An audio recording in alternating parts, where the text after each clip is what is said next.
सर्वप्रथम कोकण एज्युकेशन सोसायटीचे माजी अध्यक्ष व आपल्या सर्वांचे स्फूर्तिस्थान आदरणीय ॲडव्होकेट दत्ता पाटील उर्फ दादा यांच्या पवित्र स्मृतीस मी वंदन करतो।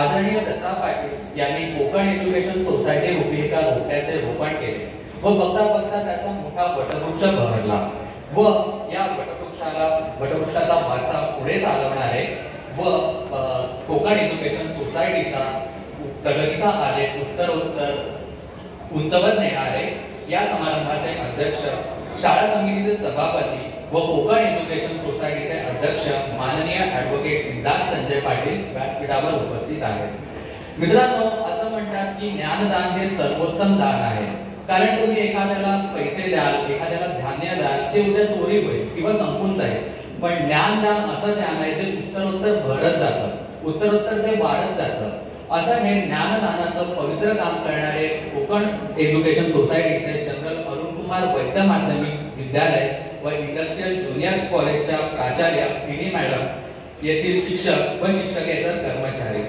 स्नेहसंमेलनावर विराजमान असलेले स्नेहसंमेलनाच्या कार्याध्यक्षा ठमके मॅडम, जसं त्यांनी म्हणाले त्या माझ्या सुद्धा शिक्षिका आहेत, त्यांनी मला संस्कृत विषय हा शिकवलेला आहे। उपकार्याध्यक्ष श्री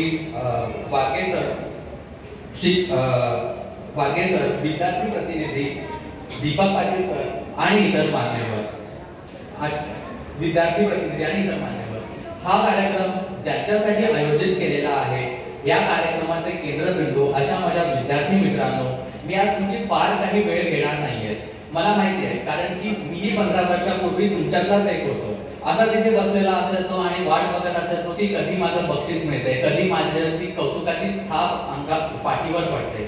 त्याच्यामुळे मी काही फार मोठं भाषण देणार आहे असं नाहीये। मी तुमच्यातलाच एक होतो, 15 वर्षापूर्वी या शाळेतून पासआउट झालो आणि पुढे कसा शिकलो, या शाळेने मला काय दिलं, कसं मला घडवलं, या स्पर्धेच्या युगात कसं जगायचं शिकवलं, याचा एक सुसंवाद किंवा मार्गदर्शन करणार आहे। मी फार काही मोठं भाषण करणार आहे असं नाहीये, त्याच्यामुळे काळजी करू नका तुम्ही काही। मला जेव्हा पहिल्यांदा कळलं की कोरेसो जनरल अरुण कुमार वैद्य हायस्कूलच्या स्नेहसंमेलनाच्या प्रमुख अतिथी म्हणून मला आमंत्रण आहे, तेव्हा माझ्या मनात फक्त एकच भावना होती, ती म्हणजे यासाठी केला होता हा अट्टहास।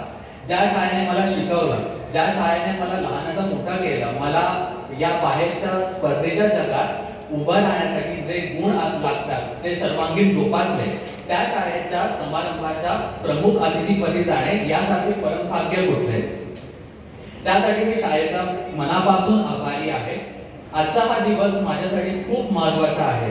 जर कोणी मला विचारलं की आजच्या दिवसाचे वर्णन कर, तर मी फक्त एका वाक्यात बोलेन की न भूतो न भविष्यती असा हा आजचा दिवस माझ्या